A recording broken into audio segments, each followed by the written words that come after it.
Serilingampally MLA Arikapudi గాంధీపై BRS నేతలు విమర్శలు గుప్పించారు.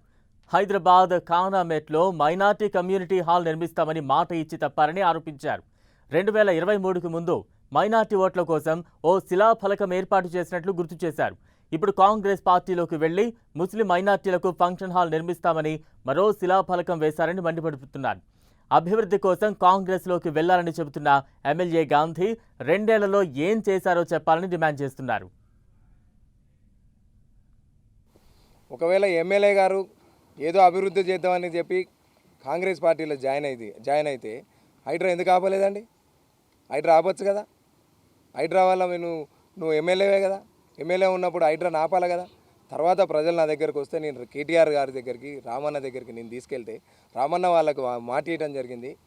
మాట ఇచ్చినప్పుడు మీరేం భయపడద్దు, నేనున్న బీఆర్ఎస్ పార్టీ మీతో పాటు ఉంది.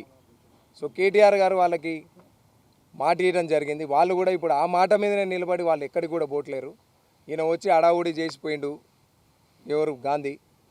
తర్వాత వాళ్ళందరూ కూడా శోభకి గురయ్యి మాకు ఇట్లా న్యాయం జరుగుతలేదని చెప్పి కేటీఆర్ గారిని కలవడం జరిగింది. కేటీఆర్ గారు స్వయంగా సున్నం చెరువుకు వచ్చి వాళ్ళందరూ బాధలను విన్నారు. విన్న తర్వాత కూడా వాళ్ళకు మాట ఇచ్చారు కేటీఆర్ గారు.